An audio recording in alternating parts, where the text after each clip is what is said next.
ऐसे।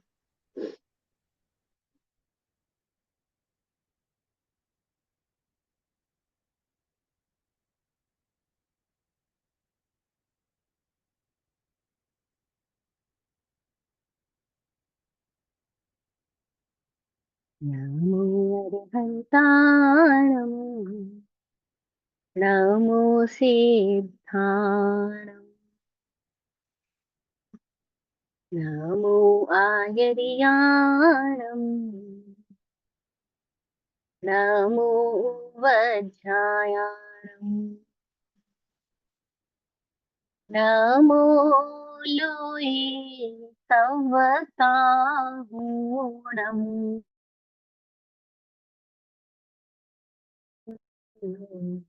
ऐसो पंच नमोकारो सर्व पावपणासनो मङ्गलानं च सर्वेशम्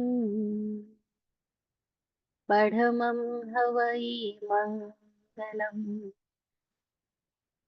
पठमं हवै मङ्गलम्।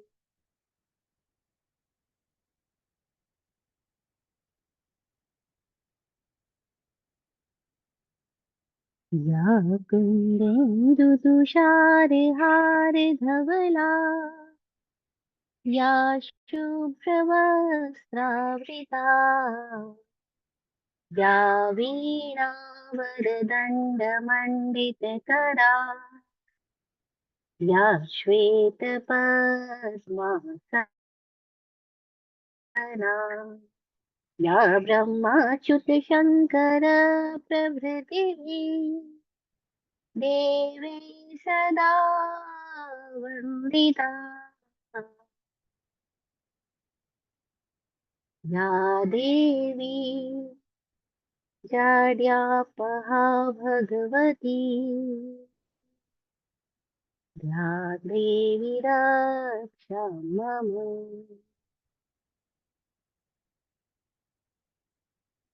ओम।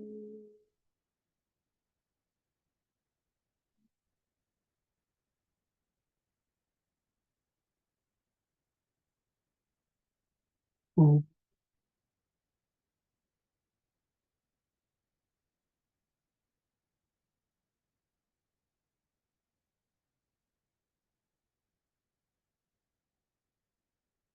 ओम।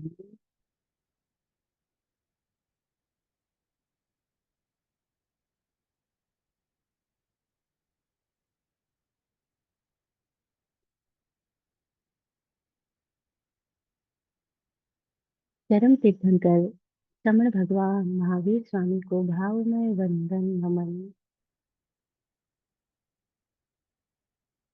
समणोपासक समणोपासिका साधु और साध्वी रूप चारों तीर्थ को प्रणाम।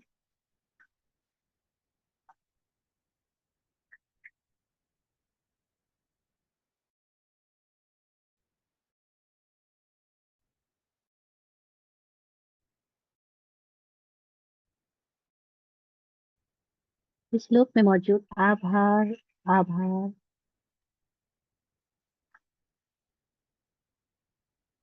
तत्वार्थाधिगम सूत्र के रचयिता वाचक उमा स्वाति जी की प्रज्ञा को नमन। इस जीव को उपकारी अनेक गुरु महात्माओं को, आत्मज्ञानी पूज्य विराट गुरुदेव को, वर्तमान में निरंतर बोध और प्रेम देने वाले स्वामी विकास गुरु जी को नमन।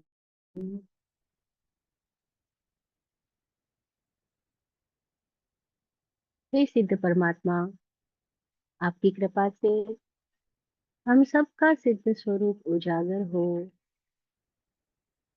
उजागर हो, उजागर हो। सिद्धा सिद्धि मम दिशन्तु, सिद्धा सिद्धि मम दिशन्तु, सिद्धा सिद्धि मम दिशन्तु।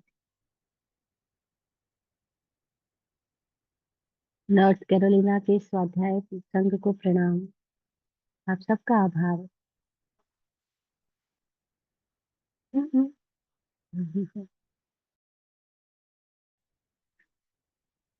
बहुत सुंदर है जीवन।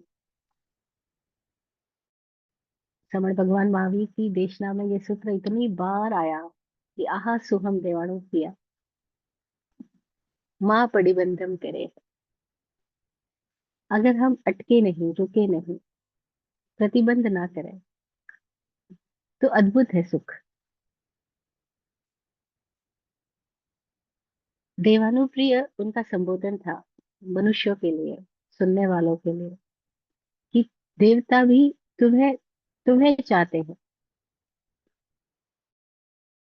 और ये एहसास हो जाए कि देवता भी तुम्हें चाहते हैं, तो कैसा फील होगा। अभी हमको निरंतर ये एहसास रहता है मुझे कोई नहीं चाहता, मैं किसी का प्रिय नहीं हूँ, सब अपने अपने स्वार्थों से, मतलब से मुझसे जुड़े हुए हैं। लेकिन भगवान महावीर कहते थे हमको, जब बात करते थे हमसे, तो हमारे लिए संबोधन देते थे, एड्रेस करते हुए कहते थे, देवानुप्रिय, देवताओं के भी प्रिय हो तुम। क्योंकि मनुष्य देवताओं का पिछलग्गू, देवताओं को फॉलो कर रहा है, देवताओं की चापलूसी, बंदगी, पूजा अर्चना कर रहा है। और भगवान कह रहे देवता मनुष्य होना चाहते, क्योंकि वे जानते मनुष्य होने की गरिमा क्या है, महत्ता क्या है। कोई चीज मिलके खो जाए तो उसका महत्व समझ में आता है, ओ जब वो थी तब क्या था, जब वो नहीं रही तो उसका महत्व समझ में आता है।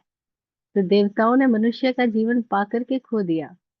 देवता तो बन गए, लेकिन उनको समझ में आया कि हम देवता ही बने, हम मनुष्य होकर के तो देवादिदेव हो सकते थे, हम मुक्त हो सकते थे।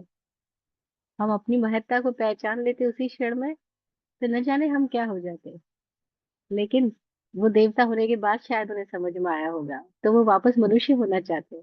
तो भगवान बार बार कहते तुम देवता होना मत चाहो, क्योंकि देवता भी तुम्हें चाहते हैं। देवानुप्रिय, आह सुहम देवानुप्रिय, अद्भुत है सब देवानुप्रिय, माँ पड़ी बंधन करे। प्रतिबंध मत करना, अटक मत जाना, रुक मत जाना, ठहर मत जाना, क्योंकि जीवन गति है। और गति में जो है वो धर्म में है। गति स्थिति ग्रहो धर्मा धर्मयो रूपकारः, ये हमने सीखा अभी 17वें सूत्र में, कि धर्म और अधर्म का उपकार क्या है, रोल क्या है जीवन में। तो धर्म का रोल है गति, अधर्म का रोल है ठहराव। जहाँ गांठ बांध ली अधर्म हो गया, जहाँ ठहर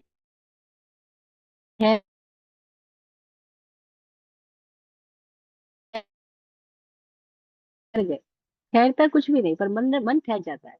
मन उसको ठहरा, वजह चखाऊंगा, मैं भी इस बार उस पर पूरा गुस्सा निकाल दूंगा। मन ने गांठ बना ली, मन ने एक भीतर ही भीतर एक स्थिति का निर्माण कर लिया। अब वो जो स्थिति का निर्माण कर लिया उसको अधर्म कहा, क्योंकि वो ठहराव कर लिया आपने, रोक दिया, अपने जीवन की गति को रोक दिया, अपनी स्वतंत्रता को रोक दिया, अपने आनंद को रोक दिया, अपने सुख को रोक दिया। और किसने रोका, किसी और ने नहीं, स्वयं नहीं रोका। तो कहा जो ठहराव कर लिया है वो अधर्म है, जो जीवन है वो धर्म है, वो गति धर्म है।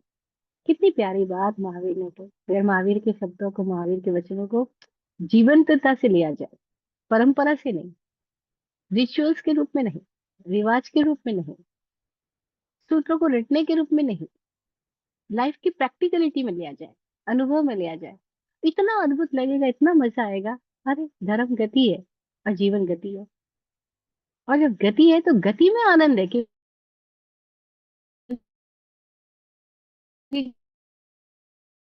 गति में नित्य नवीनता है। तो पुरानापन है, तो बासीपन है, तो जड़ता है।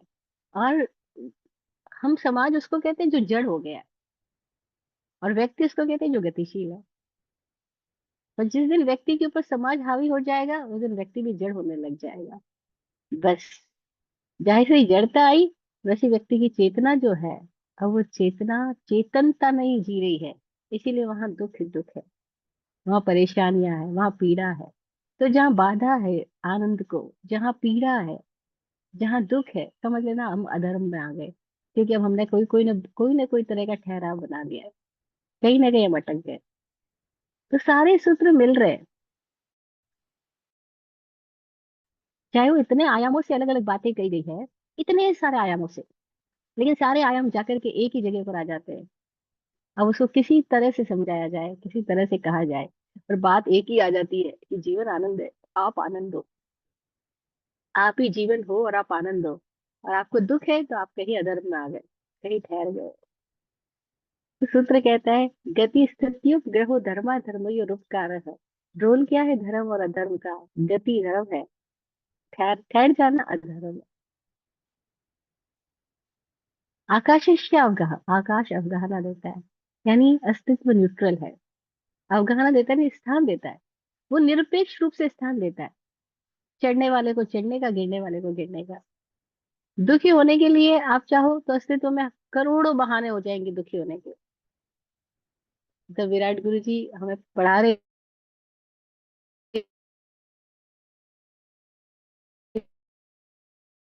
थे उन दिनों में। बहुत सारी पुस्तकों की रचना एकदम करते थे, मतलब रिकॉर्डिंग नहीं करते थे, फोन नहीं रखते थे। तो वो जो बोल रहे होते थे हम उसको लिखते थे। वो लिखते थे तो फिर ऐसा लगता था कि ये प्रकाशित हो तो बहुतों के काम आएगा। क्योंकि इस सूत्रों के इस तरह के अद्भुत अर्थ और मैंने पहले कहीं पढ़े ही नहीं थे।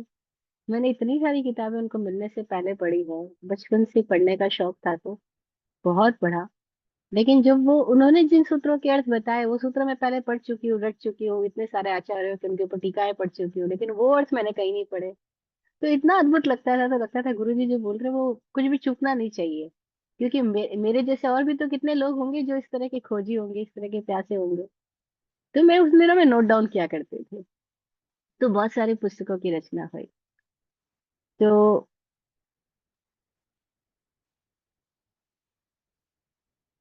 ये जो सूत्र है,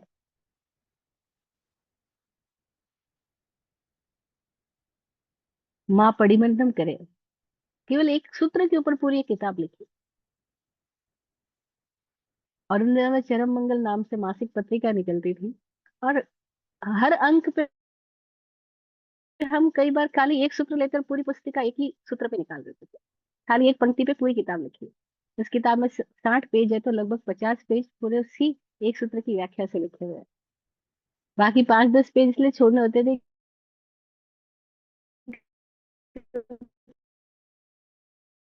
कि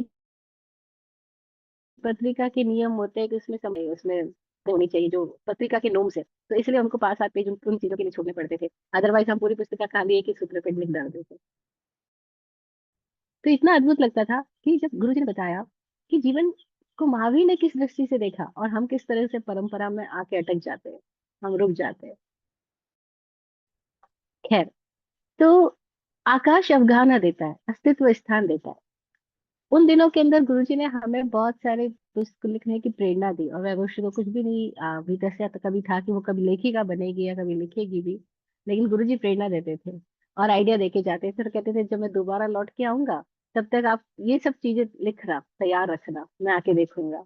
तब उनकी प्रेरणा से न जाने कितने काम हो जाते थे, अदरवाइज तो होना मुश्किल है। तो उन दिनों में गुरुजी ने एक पुस्तक का सुझाव दिया था जो मैंने अभी तक पूरी नहीं करी है, इसलिए मैं बताना चाह रही हूँ।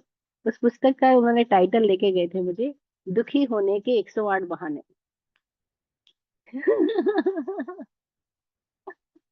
मैं ये बताना चाह रही थी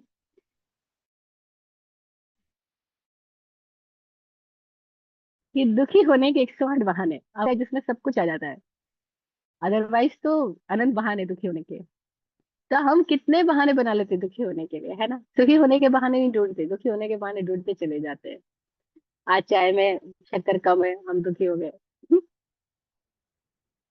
ड्राइवर टाइम पे नहीं आया, हम दुखी हो गए। ब्लड प्रेशर थोड़ा सा हाई आ गया, हम दुखी हो गए। अब ब्लड प्रेशर ने दुखी नहीं किया, हमारे भीतर इतना तनाव आ जाता है, अरे ब्लड प्रेशर हाई हो गया, हम दुखी हो गए। और स्वामी जी बोलते हैं कि डॉक्टर्स लोग बता रहे हैं हाई हो गया, क्या मतलब तुम्हारे लिए वो नॉर्मल हो? क्योंकि जिसको डॉक्टर ने नॉर्मल अंक बता रखा है, एवरेज अंक बता रखा है, वो तो कहीं होता ही नहीं है। वो तो एक मिथ है, वो तो एक आइडियल बना के रख दिया है कि मुझे 120-80 होना चाहिए। पर ऐसा थोड़ी है, हर आदमी उसी पे उसी नॉर्म पे जिएगा। कोई उसके बिलो में नॉर्मल है, कोई उसके अबव में नॉर्मल है। नहीं, हमारे भीतर भर दिया 120-80, तो बस हम अब उसके साथ ही अपने आप को चेक करते जाते हैं और अपने आप को स्ट्रेस में ले आते हैं, अरे मेरा ब्लड प्रेशर हाई ना हो जाए। तो ऐसे हम दुखी होते जाते हैं। तो विराट गुरु जी ने मजेदार पुस्तक का मुझे टाइटल देके गए, दुखी होने के 108 बहाने। कि हम कोई बहाना बना बना के दुखी हो जाते हैं। तो आकाश तो अवगाह देता है, स्थान देता है। तुम दुखी रहना चाहते हो दुखी रहो, तुम सुखी होना चाहते हो सुखी हो जाओ। तुम्हें आकाश नहीं रोकता, अस्तित्व नहीं रोकता। लोग बोलते हैं अरे बड़ी ईश्वर की मेहरबानी है अगर मैं पास हो जाऊं तो। अरे ईश्वर कुछ थोड़ी कर रहा है कि तुम पास हो जाओ या नहीं हो जाओ। अब कोई ईश्वर कहे, कोई अस्तित्व कहे, कोई प्रकृति कहे, कोई ऊर्जा कहे, कोई शक्ति कहे, वो सब एक विराट को इस नाम दे रहे हैं। और उसमें क्या चाह रहे हैं कि वो विराट मेरी मर्जी से काम करे। अरे विराट विराट है, वो तो न्यूट्रल है। तुम्हारी मर्जी से तुम ही अपना काम करते हो। तुम सुखी होना चाहते हो सुखी हो जाओ, दुखी होना चाहते हो दुखी हो जाओ। आकाश तो स्थान देगा, वो न्यूट्रल है, वो स्थान देगा। अस्तित्व में सबके लिए स्वतंत्र सत्ता है, स्वतंत्र अवसर है, और समान रूप से सबको स्थान मिला है। नहीं बोलते असफल होने वाले लोग अक्सर एक बहाना बनाते हैं, ये करना था लेकिन टाइम ही नहीं मिला। हाँ, और सफल होने वाले उसी टाइम में वो कार्य कर डालते हैं। तो क्या सफल होने वाले को 24 घंटे से कुछ ज्यादा घंटे मिले? क्योंकि उनके ऊपर प्रकृति ने ज्यादा मेहरबानी करी, उनको दिन के 24 घंटे की बजाय उनको 48 घंटे दिए गए, या 100 घंटे दिए गए। नहीं, उनको भी 24 घंटे मिले। असफल होने वाले को भी 24 घंटे मिले, अमीर को भी 24 घंटे मिले, गरीब को भी 24 घंटे मिले, सुखी को भी दुखी को भी। लेकिन जो फिक्स कमोडिटी सबको मिल रही है, उसमें भी कोई सुखी है कोई दुखी है। कोई रोना रो रहा है कि मेरे को टाइम ही नहीं मिलता, मेरे को ध्यान करना है टाइम नहीं मिलता, मेरे को पाठ करना है टाइम नहीं मिलता, मेरे को अपनी फैमिली को देने के लिए टाइम नहीं मिलता, मेरे को अपने आप को देने के लिए मी टाइम नहीं मिलता। अरे भाई, टाइम ने कब मना किया कि मैं मिलूं या ना मिलूं? ये तो तुम्हारे बहाने हैं कि तुम उस टाइम को कैसे यूज में लो या ना लो। तो आकाश अवगाहना देता है, आकाश अवगाहना, ये हमने लास्ट सूत्रों में सीखा था, लास्ट सेशन के अंदर में, कि धर्म अधर्म का रोल क्या है, आकाश का रोल क्या है। फिर हमने जाना था पुद्गल का रोल क्या है, लास्ट सेशन में हमने बात की थी पुद्गल के बारे में। और मजेदार सूत्र आया, बहुत ही मजेदार सूत्र आया कि शरीर वांग मनः प्राणा पाना पुद्गला नाम, सुख दुख जीवित मरणोग्रहाश्च। लास्ट सेशन हमारा ये था, 19वां और 20वां सूत्र 5वें अध्याय का, जो ये कह रहा है कि शरीर वाणी मन प्राण और अपान, प्राणा पाना, प्राण और अपान, ये सब पुद्गल है। सुख दुख जीवन जीवन मरण, ये भी पुद्गल है। अरे ये बात तो इतना बड़ा हमारे बीच में एक क्या बोलते हैं, भेद डेवलप कर लेता है, जिसको भगवान ने भेद विज्ञान बोला। एक भेद पैदा हो जाता है, एक वाइफरफिकेशन पैदा हो जाता है, कि हम जिस सुख दुख को अपना मानते हैं और ये कहते हैं ये मेरा जीवन है, ये मैं हूँ, भगवान कह रहे हैं ये तो पुद्गल है। अरे ये तो इतना अद्भुत सूत्र है, इतना अद्भुत सूत्र है, कि हम जिसको अपना मानते हैं, हम कहते हैं शरीर मैं, यह पुद्गल है। वाणी पुद्गल, मन पुद्गल, I am not the mind, I am not the body. अरे बाप रे, हम बचपन से इसके साथ इतने एसोसिएट है। बचपन से इसलिए कह रही हूँ कि हमें बचपन का ही पता है, उसके पिछले जन्मों का हमें पता नहीं है।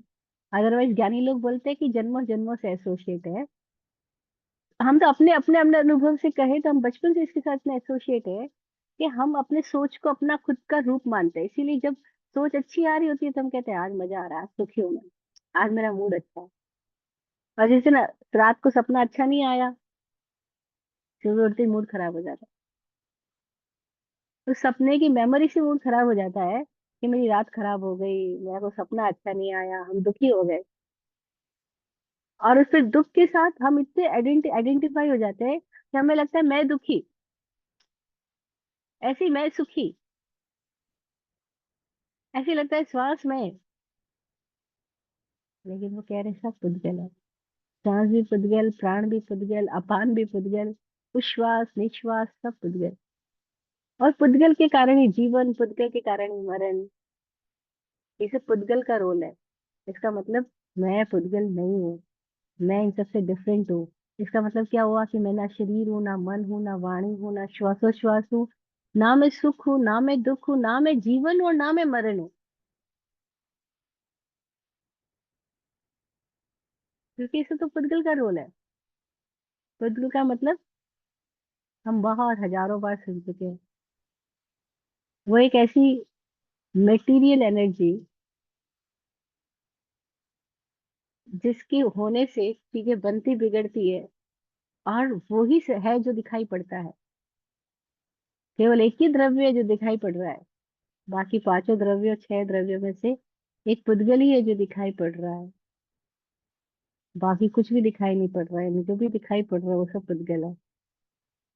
तो इसका मतलब मैं कौन हो गया?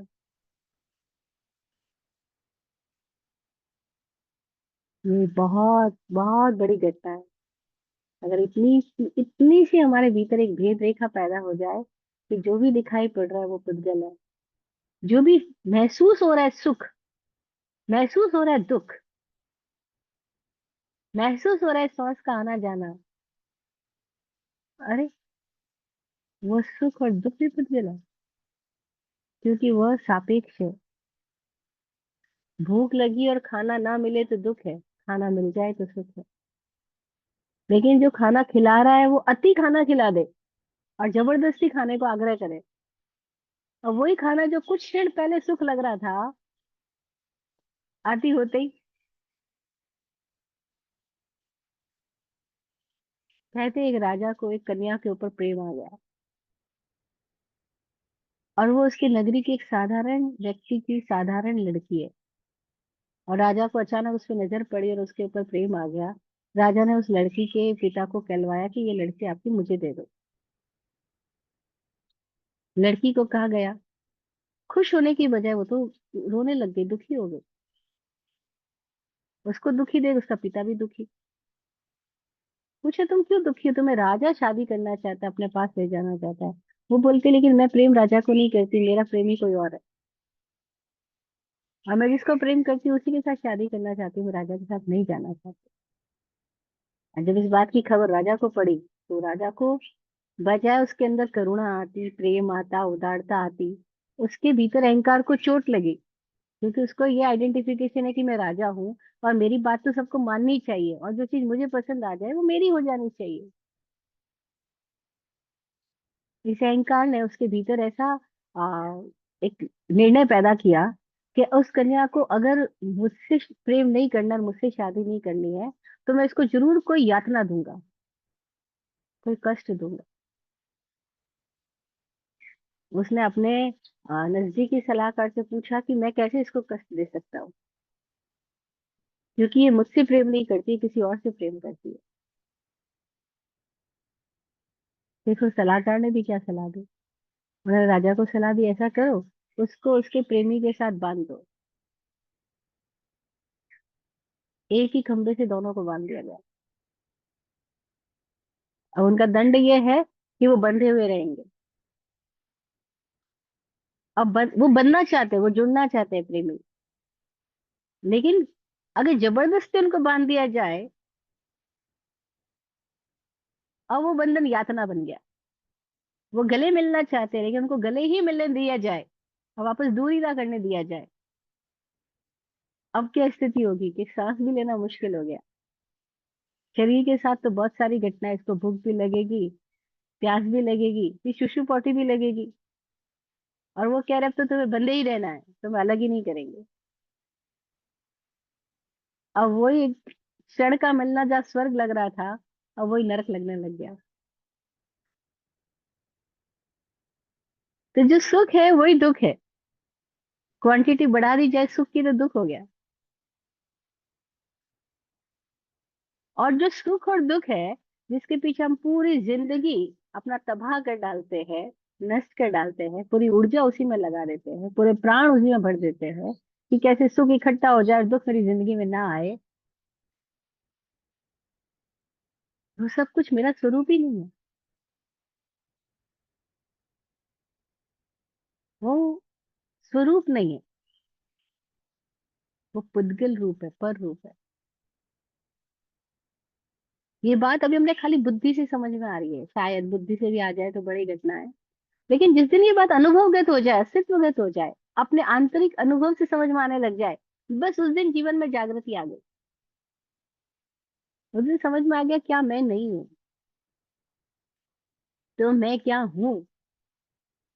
उस दिशा में आदमी चल पड़े, उसकी खोज का डायमेंशन बदल जाए कि फिर मैं हूँ क्या, अगर मैं ये नहीं हूँ, सुख नहीं हूँ, दुख नहीं हूँ, जीवन नहीं हूँ, मृत्यु नहीं हूँ, तो मैं हूँ क्या।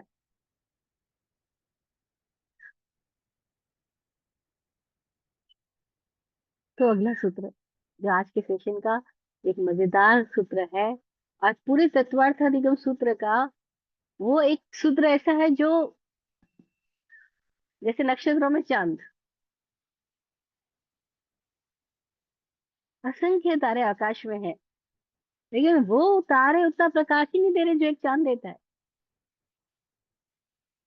और भारत में तो आज पूर्णिमा की रात्रि है, पूरा चांद चलेगा। ऐसा ही 21वां सूत्र है, ये तत्वार्थाधिगम सूत्र के 5वें अध्याय का 21वां सूत्र, जिसकी हम आज व्याख्या करने जा रहे हैं, आज बात करने जा रहे हैं। इतना अद्भुत सूत्र, और ये सूत्र लगभग सभी जैन लोगों को आता ही होगा। क्यों? क्योंकि ये एक सूत्र ऐसा है जो जैनों ने अपना जो प्रतीक चिन्ह बनाया है, उस प्रतीक चिन्ह के ऊपर इस सूत्र को खुदवाया है, इस सूत्र को अंकित कराया है। सूत्र क्या है? यस, परस्परो ग्रहो जीवा नाम, ये सूत्र है। 21वां सूत्र 5वें अध्याय का, आज के सेशन का ये सूत्र, कि परस्परो ग्रहो जीवा नाम। जीवन क्या है? जीव क्या है? जीव का रोल क्या है? हम पिछले कई सूत्रों में समझ रहे हैं कि धर्म का रोल क्या है लाइफ में, अधर्म का रोल क्या है, आकाश का रोल क्या है, पुद्गल का रोल क्या है। हमने इन चारों के रोल को सुन लिया, लेकिन जीवन का रोल क्या है, जीव का रोल क्या है, ये आज के सूत्र बता रहा है कि परस्परो ग्रहो जीवा नाम। जीव का रोल है परस्पर उपग्रह। जीव परस्पर उपग्रहित है। परस्पर उपग्रहित है मतलब कैसे? हमने स्कूल में पढ़ा है कि चांद इस पृथ्वी का एक उपग्रह है। यानी ये इस पृथ्वी के केंद्र के, पृथ्वी से साथ जुड़ा हुआ है, और इसके होने से पृथ्वी का संबंध है। पृथ्वी और चांद परस्पर जुड़े हुए हैं। चांद पृथ्वी का एक उपग्रह, ऐसा हमने सुना था, पढ़ा था अभी स्कूल में। अभी हम समझ रहे हैं कि जीवन ही परस्पर उपग्रह है। जीव ही परस्पर उपग्रहित है। यानी जीव का होना क्या है? They all are interconnected. We all are interconnected. जीव का रोल क्या है? We all are interconnected. अब ये बात इतनी अद्भुत है, इस सूत्र को हम इस, अगर इस स्तर पर समझ पाए कि जीवन इंक्लूसिव है। परस्पर उपग्रहित का मतलब क्या हुआ? कि सब परस्पर एक दूसरे के साथ जुड़े हुए हैं, संयुक्त है, उपकारी है। एक शब्द हमने सुना, उपकारी। ये सूत्र है उपग्रही। उपग्रह और उपकार में थोड़ा सा अंतर हो गया। उपकार करने में तो कोई एक बड़ा, कोई एक छोटा हो जाता है। कोई उपकार करने वाला हो जाता है, कोई उपकार लेने वाला हो जाता है ना? तो अब इसको दूसरी तरह से समझो। जैसे भारत में हिंदू धर्म का बहुत जो मान्यता है, प्रचार है, उन उस हिंदू धर्म में ये एक पंक्ति को अनेकों जगह पर अंकित किया गया कि परोपकार पुण्याय पापाय परपीड़नम। ये एक पंक्ति है, परोपकार पुण्याय पापाय परपीड़नम। तो ये हिंदू धर्म को मानने वाले लोगों के अंदर ये बात बचपन से भरी जाती है, और भारत में लगभग सभी को भरी जाती है कि परोपकार करना पुण्य है और पीड़ा देना पाप है। ठीक है? अब इतनी साधारण सी बात है, सबको समझ में आ जाएगी कि परोपकार करना पुण्य है, किसी को पीड़ा देना पाप है। अब जब परोपकार की बात आती है, तो करने वाले के भीतर अचानक से कहीं से एक अभिमान पैदा हो जाता है कि मैंने इसका परोपकार किया, मैंने पर पे उपकार किया। सर्दियां मैंने कंबल बांटी, गर्मियां है मैंने कूलर बांट दिए, मिट्टी के घड़े लगवा दिए, जगह जगह प्याऊ खुलवा दी, पानी पिलवाया लोगों को, परोपकार का कार्य किया। लेकिन जैसे ही परोपकार का कार्य किया, वैसे ही कहीं आ जाता है मैंने परोपकार किया। ये आदमी को एक एक्सक्लूसिव सेंस देता है। वो बात एक अपेक्षा से ठीक है, गलत नहीं है, लेकिन क्या जीवन का पूर्ण सत्य वहां से समझ में आएगा? नहीं आएगा, क्योंकि वह आदमी को अलग काट बांट रहा है। ये सूत्र क्या कह रहा है? ये सूत्र और गहराई की बात कर रहा है। ये सूत्र नहीं कह रहा है कि परोपकार, ये कह रहा है परस्परोपकार।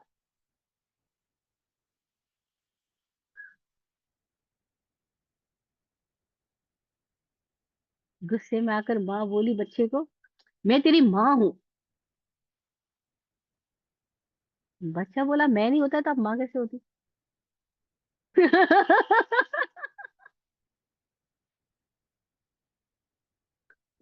भाई आपको माँ बनाया किसने? Otherwise you were only a woman, मियर woman. आपको मदरहुड का इतना घमंड क्यों है माँ?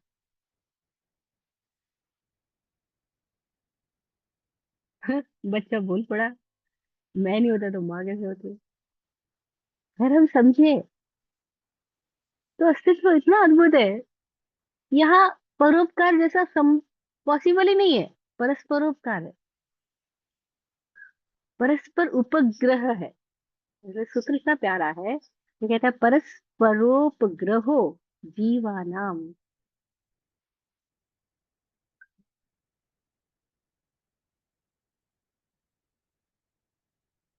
जीवन परस्पर उपग्रहित है। अब हम जरा झांके अपने आप के अंदर, तो समझ में आएगा ये शरीर का जो रूप दिखाई दे रहा है, जिसको मैं मेरा शरीर बोल रहा हूँ, ये क्या है? जिसको मैं बोल रहा हूँ ये खून, मेरे शरीर में बहना वाला खून, ये क्या है? जिसको मैं बोल रहा हूँ वाइटामिन प्रोटीन जो मैं खा रहा हूँ, ये क्या है?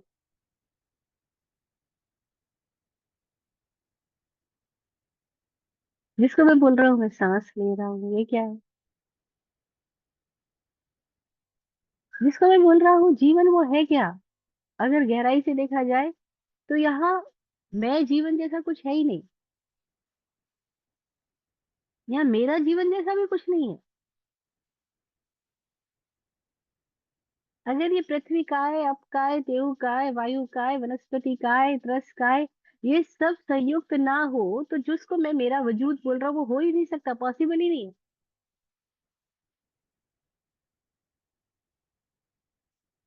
ये इस धरती का अंश है, चमड़ी, खून पानी है, अब का है। ये आंखों में जो ज्योति दिखाई दे रही है वो कहीं ऊर्जा है। ये जो अंदर सांसों सांस ले पा रहे हैं वो कहीं प्राण विद्युत तेजस काय का रूप है। ये जो श्वासोश्वास भी हम ले रहे हैं उसके अंदर उद्गल भी है लेकिन जीवन भी है, वायु का है। और ये जितनी भी पौद्गलिक संरचना जो हमारे सबके निरंतर उपयोग में आ रही है, ये चेतन तत्व से पूर्णतया पृथक नहीं है।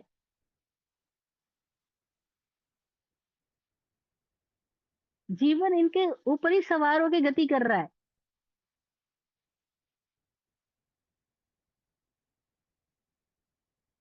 परस्परोपद्रव जीवाना, जीवन परस्पर संयुक्त है। हम एक दूसरे के बिना जी ही नहीं सकते, रह ही नहीं सकते।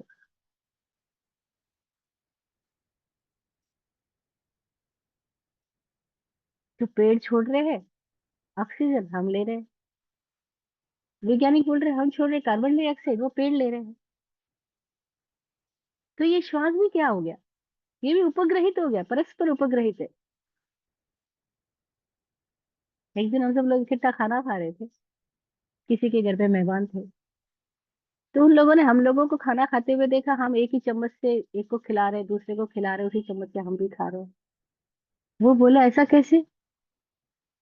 बोले हम बहनें भी कभी आपस में एक चम्मच जूठा नहीं खाते, किसी की ग्लास का पानी नहीं पीते, हम एक थाली में खाना नहीं खाते, और आप एक थाली के अंदर पांचों लोग, दसों लोग, जो भी लोग हो, सब इकट्ठा होके खाना खा रहे हो। ये कैसे पॉसिबल है? और वो देखो भाई, मॉडर्न लोग हैं, ये लोग तो सब अलग अलग प्लेस, हर चीज का अलग अलग होता है, सब चीजें अलग अलग होती है उनका, है ना? लिविंग का बेडरूम भी अलग है, सब कुछ अलग है, और हम ऐसे लोग हैं हमारा सब कुछ इकट्ठा है। तो वो लोगों को बड़ा आश्चर्य हुआ। स्वामी जी बोले अच्छा ठीक है, तुम चम्मच को जूठा बोलोगे, तुम ग्लास को जूठा बोलोगे, वो जो श्वास को क्या बोलोगे? हम कितनों की जूठी श्वास ले रहे हैं, ये श्वास कहाँ से आ रही है? ये कभी सोचा? वो जो सिस्टर्स थी हमारे साथ में जिनके घर में हम गेस्ट थे, वो इतनी हैरान हुई, और पहली बार उन्होंने एक दूसरे का ग्लास एक्सचेंज किया, पहली बार एक दूसरे का चम्मच एक्सचेंज किया उन्होंने। और कहा स्वामी जी आप हमारी कंडीशनिंग तोड़ दी, क्योंकि ऐसा तो हमने कभी सोचा ही नहीं कि हम श्वास भी झूठी ले रहे हैं। Otherwise we are so condition, अपना अपना अलग अलग, बाकी का तो झूठा होता है। कहा जी बोले श्वास का क्या करोगे, वो भी तो झूठी है। पर स्वामी जी अपने अनुभव से ये बात कहते हैं, और हजारों बार अपना एग्जाम्पल देते हुए कहते हैं कि वी ऑल आर इंक्लूसिव। हमें समझ ही नहीं आता कि हम सब इंक्लूसिव है। हम इस पूरे प्रोग्राम में इंक्लूसिव है, हम एक्सक्लूसिव नहीं है। और आदमी एक्सक्लूसिव होने की कोशिश में लगा रहता है पूरी जिंदगी। I am special, I am exclusive. नहीं, लोगों को बोलते सुना आपने कि I am self made person, मेरे को किसी का सहयोग नहीं मिला, मैं सेल्फ मेड हूँ। आदमी एकदम अहंकार से भर के बोल देता है मैं सेल्फ मेड हूँ। मैंने अपना पैसा करते, मैंने अपना अर्निंग करी, पैसा कमाया, खुद से पढ़ाई के पैसा भी मैंने खर्च किया। जब मैं पढ़ रहा था तब मैं जॉब कर रहा था, और अपनी जॉब से जो अर्निंग करता था उससे मैंने पढ़ाई करी, और फिर अपनी शादी के लिए भी पैसा मैंने खर्च किया। फिर अपना सब काम, एक घर भी मैंने बनवाया है। इस तरीके से आप जो मेरा पूरा स्टेट देख लो ना, सब कुछ मैंने बनाया, I am self made person. ऐसे लोग बोलते हैं, मेरे सामने भी बहुत बार बोला। मैं भी समझती थी अच्छा, सेल्फ मेड। फिर जब इस सूत्र सामने आया, बोले विराट गुरु जी बोले सेल्फ मेड क्या होता है बताओ जरा। अगर धरती अपना अंश खींच ले, अगर पानी अपना अंश खींच ले, अगर हवा अपना अंश खींच ले, अगर अग्नि अपना अंश खींच ले, अगर तरस का अपना अंश खींच ले, अगर ये वृक्ष वृक्ष अपना अंश खींच ले, हम बोल सकते हैं मैं जी सकता हूँ? किसको हम सेल्फ मेड बोलते हैं? किसको हम सेल्फ बोलते हैं? पहले सेल्फ किसको बोलते हैं ये भी तो समझना पड़ेगा।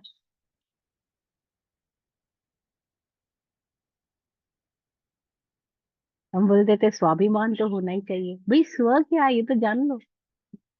स्वाभिमान के लिए स्व को तो जानना पड़ेगा, हु इज स्व।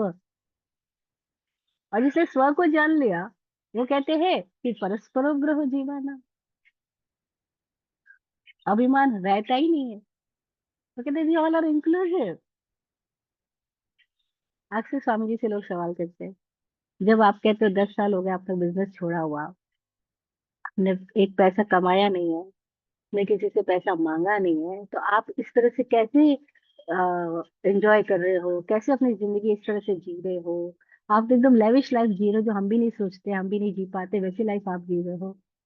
ये कैसे पॉसिबल होता है? इसका सीक्रेट क्या है? तो स्वामी जी अक्सर एक बात कहते हैं, वी ऑल आर इंक्लूसिव। हमें समझ ही नहीं आता, हम पैसे को इतना इम्पोर्टेंट बना देते हैं, जो कि पैसे की इम्पोर्टेंस नहीं है लाइफ में। यूटिलिटी वैल्यू तो है लेकिन इम्पोर्टेंस नहीं है। अगर हमें ये बात समझ में आ जाए कि पूरी प्रकृति बिना पैसे के जी रही है। पेड़ों को पैसे चाहिए? नहीं। चिड़िया को, पशु पक्षी जानवर को, ये सब इस तनाव में नहीं है, इनको बिल्कुल भी पैसा नहीं चाहिए, तो भी इनका जीवन चल रहा है। लेकिन आदमी को घमंड है, पैसा नहीं होगा तो जिंदगी कैसे जीऊंगा। और जिसके पास बहुत पैसा है उसकी जिंदगी जाके देखो। जब डॉक्टर बोलता है लास्ट, अब नहीं बचाया जा सकता, वो बोले मेरा सारा पैसा ले लो, मुझे बचा दो, मुझे सांस दे दो। Is it possible? तो बोलते हैं, जब सारी कमाई एक सांस भी नहीं दे सकती है, जिसके लिए मैं सारी सांसें डाल दी, वो हम एक सांस नहीं दे सकती है, और हम उसको इतना इंपॉर्टेंट बना रहे हैं। तो ये बात जिसको अनुभव से समझ में आ जाए कि वी ऑल आर इंक्लूसिव, वो कहते हैं पूरी प्रकृति जी रही बिना पैसे के, तो आदमी की परवाह करता है। और हम इंक्लूसिव है इस प्रोग्राम में। हम अलग थलग अपने आप को मान लेते हैं, इस वजह से हम परेशान होते हैं। और छोड़ दे अपने आप को तो मैं अपना छूट जाए, तो अस्तित्व के साथ हम सब एकाकार हो जाते हैं। और जैसे अस्तित्व के साथ हम सहरूप हो गए, तद्रूप हो गए, एकाकार हो गए, हमने अपने आप को लीन कर दिया, छोड़ ही दिया, मैं छूट ही गया, स्व अभिमान, स्व स्व को समझ आ गया और अभिमान गायब हो गया, तो फिर बचा ही क्या? फिर कभी बूंद को परवाह होती है कि मैं अलग से सांस लूं सागर से? बूंद जानती है वही सागर है, वही मैं हूं। क्योंकि उसके अंदर मैं अलग हूँ, ऐसा कोई क्वेश्चन पैदा नहीं हुआ। इसलिए बूंद को कभी सवाल ही नहीं होता कि जीऊंगी कैसे, वो सागर ही है। तो उठती है लहरें, उठती है, गिरती है लहरें, गिरती है। लेकिन उसको अपनी पर्सनैलिटी का क्वेश्चन पैदा नहीं हुआ। और आदमी को इस तरह से डिजाइन किया जा रहा है कि you are personal, so focus on your personality, develop your personality. अगर ये समझ में आ जाए तुम पर्सनल ही नहीं हो,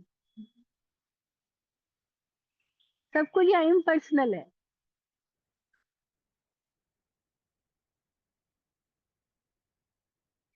तो वो अपनी पर्सनैलिटी के चक्कर में कभी परेशान ही नहीं होगा, अभिमान से भरेगा ही नहीं।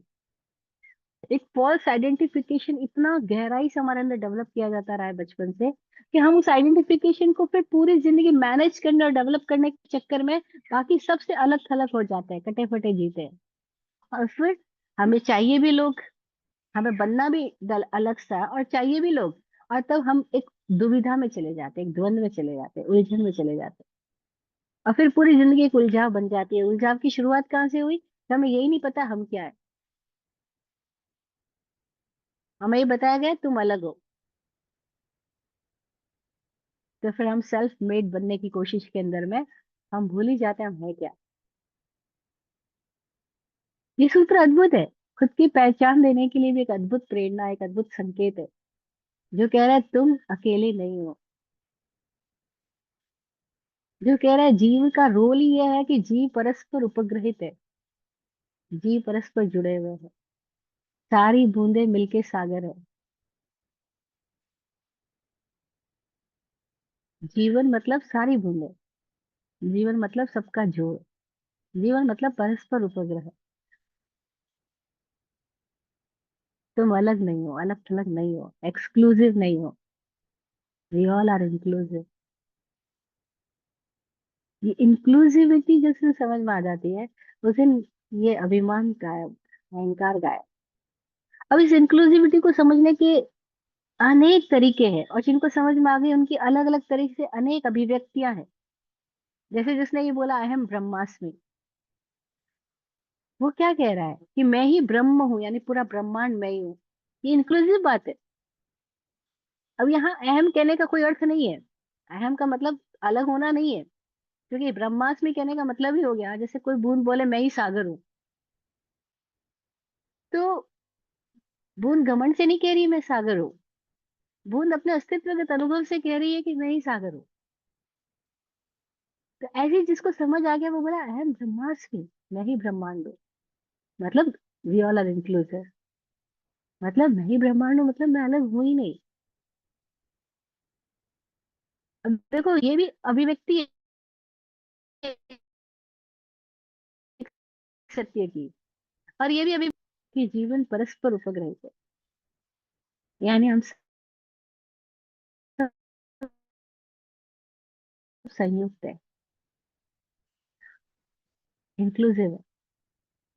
तो पूरी जिंदगी के सारे दुख कहाँ से पैदा होते हैं जरा सोचो,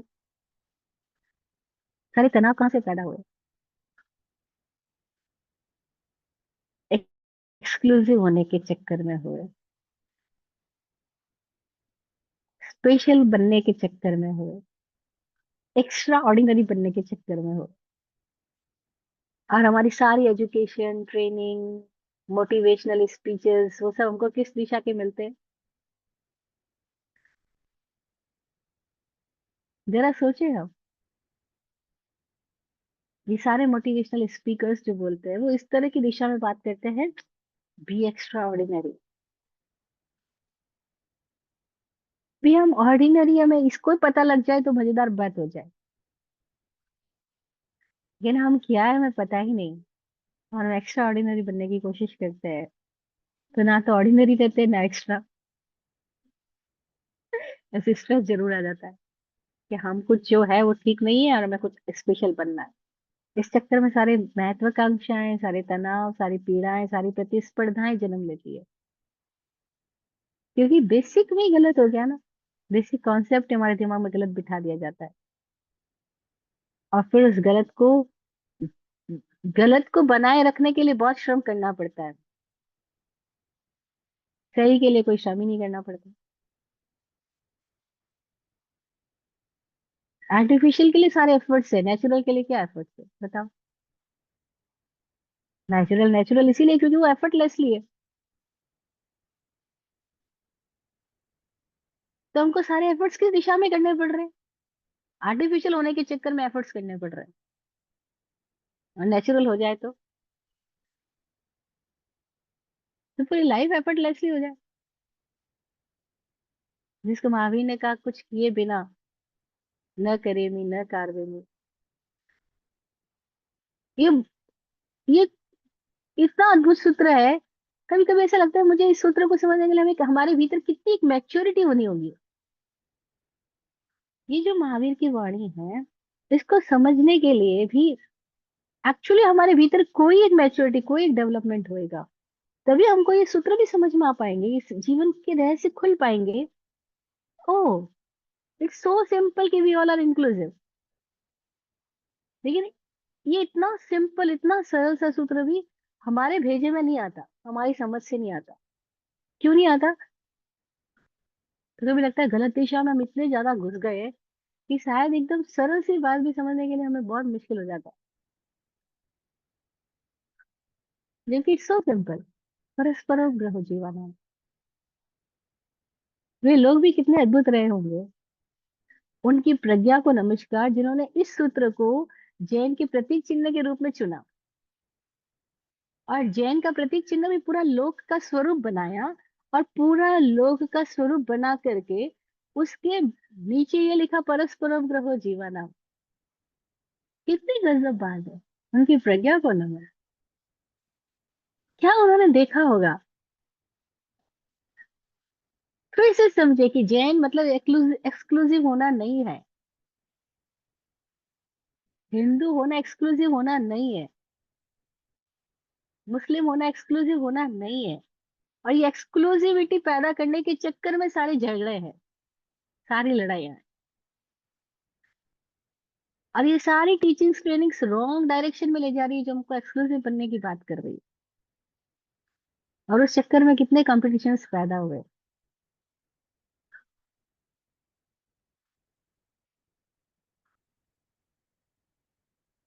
गुरु जी की सुबह की प्रार्थना है एक। उस प्रार्थना में एक अद्भुत शब्द उन्होंने दिया। मैं प्रार्थना की वो चार पंक्ति पढ़ के बोलती हूँ। आज तक करते रहे प्रतियोगिता, आज से पाए विराट संयोगिता। स्वयं के प्रति भी अपेक्षा हो नहीं, हट चले जड़ से मैं कर दिखलाऊं भ्रम। हो भला सबका, लो करें मिलकर सभी हम प्रार्थना यह, इस जगत में हर तरफ आनंद बरसे।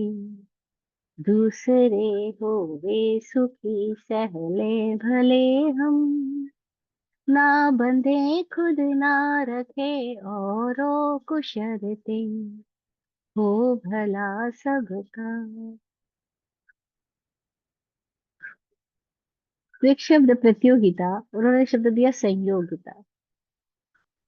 क्या आज तक करते रहे प्रतियोगिता, आज से पाए विराट संयोगिता। एक्सक्लूसिव होने का रास्ता प्रतियोगिता का रास्ता चुनना है। इंक्लूसिव होने की समझ आ जाए तो विराट संयोगिता मिल जाए। हम कल्पना करें सेल्फ मेड होने की, कल्पना करें अकेले जीने की। Is it possible? क्या कपड़े हम बुनते हैं? क्या जूते हम सिलते हैं? क्या अनाज हम पैदा करते हैं? हाँ। और किसानों की अद्भुत समझ होती है। वो कहते हैं कि ये चींटियां मकोड़े ये सब जरूरी है खेती के लिए। वो कहते हैं मक्खी मच्छर तितलियां ये सब जरूरी है। हम कहते हैं मार डालो सारे मच्छरों को। स्वामी जी के शरीर पे जब कोई मच्छर आके बैठता है, वो उड़ाते नहीं है, भगाते नहीं है। वो कहते हैं घर पे गेस्ट आया है, उसको अपना डिनर विनर करने दो। थोड़ी हम घर पे आए हुए गेस्ट को बिना खाना खिलाए भेज देते हैं। वो जब अपना भोजन कर लेगा खुद ही उड़ जाएगा। वो बैठे रखते हैं और वो देखते हैं। कई बार हमने उनका वीडियो बनाया। तो मच्छर आया, सिकुड़ा सा था, उसने खून पिया, मोटा हो गया, उसका ब्लडर भर गया। फिर बड़ी मुश्किल से उड़ा, लेकिन उड़ते हुए तक का वीडियो बनाया, चुपचाप शांति से। वो बिल्कुल हाथ नहीं। हमारी भी आदत है ना, अपने ऊपर भी आए मच्छर को उड़ाते हैं, उनके ऊपर आए मच्छर को उड़ाने लग जाते हैं। वो कहते नहीं नहीं नहीं नहीं। वो कहते हैं, तो आसपास में जो लोग बैठे होते हैं वो कहते हैं मच्छर आया, आप नहीं समझते कि हमको डेंगू दे जाएगा, ये हमको टाइफाइड दे जाएगा, हमको बीमारी दे जाएगा। साहू बोलते हैं तुमको इस दिमाग में डाला गया है कि ये बीमारी दे जाएगा, ये तुम्हारा एक्सपीरियंस से नहीं आया। और एक्सपीरियंस करके देखो। वो कहते हैं अगर किसी को सांप भी काट जाए तो हम उसको वापस दवाई में क्या देते, एंटीडोट में भी पॉइजन ही देते। और वो भी कोई सांप का जहर ही है, जहर ही जहर को काट डालता है। ये मच्छर हमारे भीतर कितने एंटीडोट डोट्स देके जाते हैं, ये हमें पता ही नहीं। ये हमारे भीतर के इम्यून सिस्टम को डेवलप करके जाते हैं। और हम सोचते हैं ये हमको बीमारी देके जाते हैं। और हमको इस दिशा में ऐसे सोचवाया गया है कि बीमारी देके जाते हैं, हम डरते हैं। एक तरफ से हम अपने आपको जैन बोलते हैं, अहिंसा परमो धर्म के नारे लगाते हैं, और दूसरी तरफ हर जैनों के घर में ऑल आउट मिल जाएगा।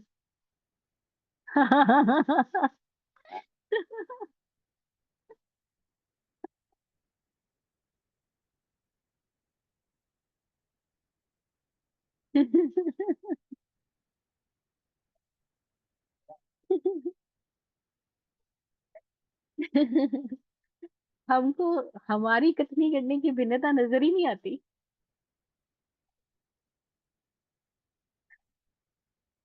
कितने गजब लोग हैं हम।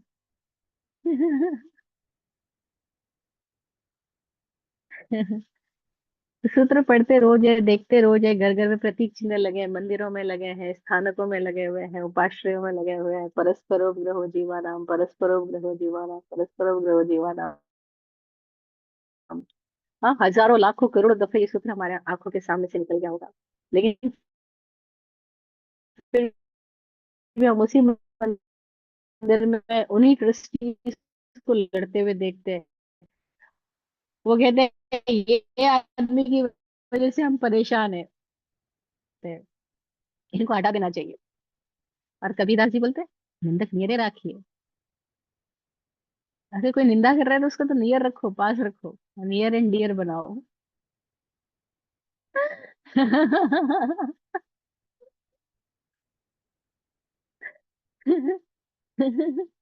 अरे आलोचना करने वाला तो उपकार कर रहा है हमारा। वो हमको दर्पण दिखा रहा है, आईना दिखा रहा है।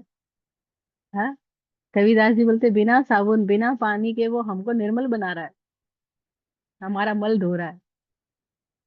निंदक नीरे राखी आंगन कुटी छवाए, वो कहते आंगन में कुटिया बनाना उसके लिए। क्यों क्यों, तो बोलते बिन पानी साबुन बिना निर्मल करे सुभाए। वो बिना पानी बिना साबुन को तुमको निर्मल कर रहा है। अरे उसको अपने पास रखो।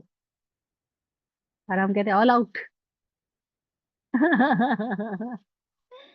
तो सूत्र क्या कहता है और हमारा जीवन किस दिशा में चलता है। दुख क्यों है, क्योंकि सूत्र तो संकेत दे रहा है आनंद का, सुख का, साम्राज्य का, मौज का, स्वतंत्रता का, इंक्लूसिविटी का। मजा इंक्लूसिव होने में। कुछ दिन पहले हम पूना में थे, यहाँ आने से पहले। अभी तो हम बाली में है, इंडोनेशिया में। तो जब पूना में थे हम, तो हमको कोई लोग मिलने के लिए आए थे, और हम जिस घर में थे हम 8-10 लोग इकट्ठे। और उस वक्त हम लोग लंच ले रहे थे, तो हम 10 लोग का गोल घेरा बना करके आंगन पे वहीं पे लंच ले रहे हैं। तो वो जो बहन मिलने के लिए आई, उसकी आंखें भर आई। वो बोलती मेरे पास इतना बड़ा घर है, मेरे बेटे को आवाज देनी होती तो फोन करके बुलाती ऊपर से, हमारे पास सारी सुविधाएं हैं, सारे साधन है, लेकिन हमने कभी इस तरह से इकट्ठे बैठ के खाना नहीं खाया। और आपको देख कर कैसा लगता है, कैसे आप लोग मजे से जीते हो इतने छोटे सा। हम चाहते हुए छोटा फ्लैट था। हाँ, 1 BHK फ्लैट होगा है, 2 BHK, आई डोंट नो, लेकिन बहुत छोटा। लेकिन हम लोग सब वहाँ 10-12 लोग, 15 लोग हम इकट्ठे उस फ्लैट में रह लेते हैं। और सारे इकट्ठे बैठ करके खा रहे हैं, इकट्ठे रह रहे हैं। स्वामी जी के साथ सब लोगों को रहना है।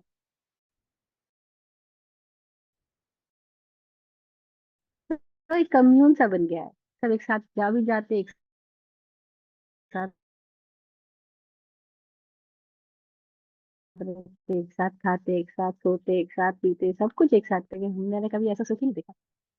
इंक्लूसिविटी में मजा है, आनंद है। ये छोटी छोटी खुशियां जो हमें कब मिलती है, जब सारे लोग इकट्ठे बैठे हैं, इकट्ठे हंस रहे हैं, इकट्ठे खेल रहे हैं, इकट्ठे जी रहे हैं, हम सब उसको देख के कितना खुश होते हैं। हाँ? अगर पूरा जीवन ऐसा हो जाए, पूरी प्रकृति के साथ, पूरे अस्तित्व के साथ हम इंक्लूसिव हो जाए। ये सूत्र कह रहा है परस्परोग्रह जीवन, जीवन परस्पर उपग्रह से। और जैसे ये बात समझ में आ जाए, अस्तित्व का समझ में आ जाए, तो आभार अंदर से पैदा होगा। फिर थैंक यू कहना नहीं होगा, थैंक यू हमारे जीवन हो जाएगा। जीवन से ही एक संगीत गुजरेगा, जो हम अभी तो प्रार्थना के रूप में गाते हैं। पृथ्वी को धन्यवाद, पानी को धन्यवाद, अग्नि को धन्यवाद, वायु को धन्यवाद, हरितक को धन्यवाद, त्रिस प्राणी को धन्यवाद, धन्यवाद धन्यवाद धन्यवाद धन्यवाद। विराट गुरु जी के भीतर से ये प्रार्थना कब निकली? विराट गुरु जी बताते अपना अनुभव, जब मैं उनके पास बैठ के उनसे सुनती थी। वो कहते हैं बचपन से उनके भीतर से कविताएं निकलती थी, और तो वो कविताओं के नीचे अपना लेखक नाम लिखता है ना, तो उनके भीतर से नाम निकलता था अकेला। फिर हमने बहुत सारे उनके वो पुराने पन्ने देखे, पुरानी फाइल्स देखी, उनके घर पे हमको मिली। उसमें कविताओं के नीचे अकेला लिखा हुआ है और तारीख लिखी हुई है। और कहते हैं कि फिर कुछ हुआ ऐसा, जब ये जीवन का अनुभव हुआ, उस दिन मेरे भीतर से अकेला खत्म हो गया, विराट हो गया। कहते फिर उसके बाद से अपने आप से अकेला हट गया, और बाद में मेरी कविताओं के पीछे नाम आने लग गया विराट।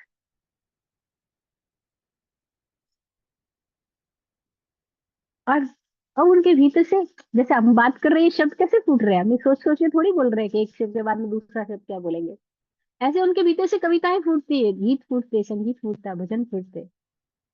वो ऐसे ही बोलते बोलते उनके निकलता, और तब वो निकलते हैं पृथ्वी को धन्यवाद, ऐसी प्रार्थना, षटकाय आभार प्रार्थना निकले उनके भीतर से। और अनेक तरीके के, बहुत हजारों भजन ऐसे हैं जिसमें आभार है, धन्यवाद है।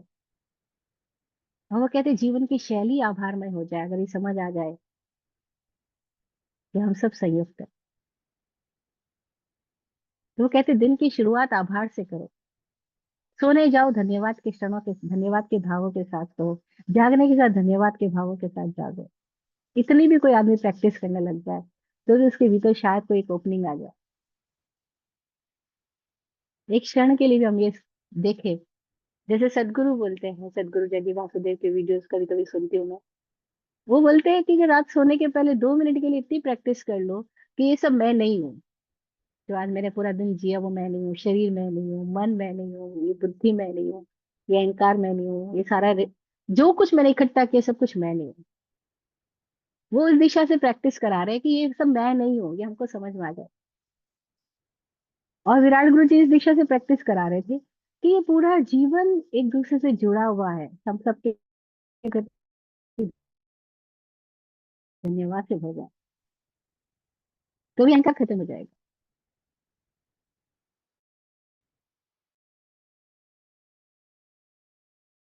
और किसी तरह से ये हमारे रॉन्ग आइडेंटिफिकेशन है, ये हट जाए, तो हाथ से हम दीवाने पिए, अद्भुत ऐसे दीवाने पिए, इस सुख को कोई रोक ही नहीं सकता, क्योंकि इससे ऐसा है जो किसी पर डिपेंडेंट नहीं रहता।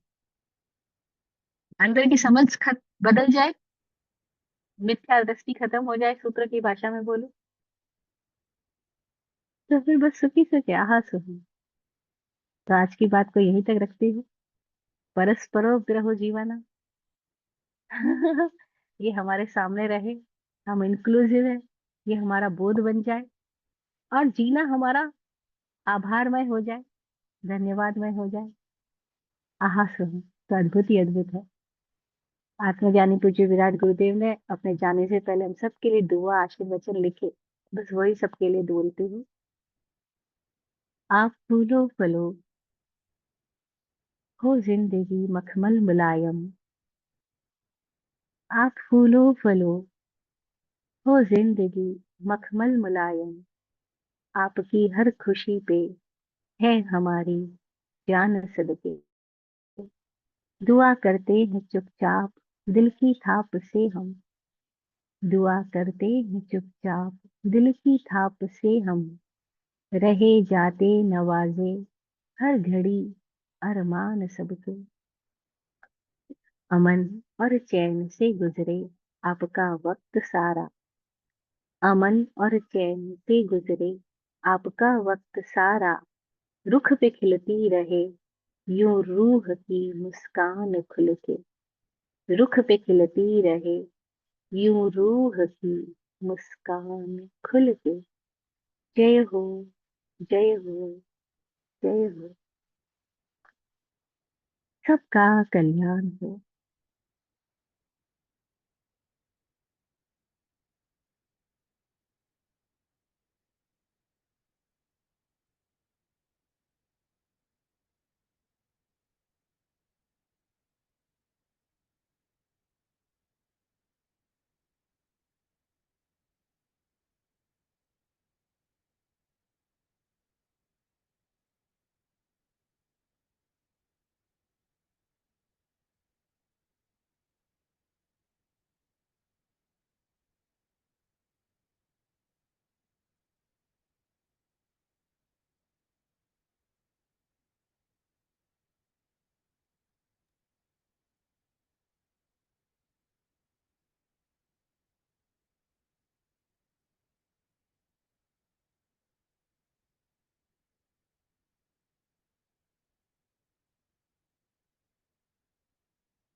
ओम शांति।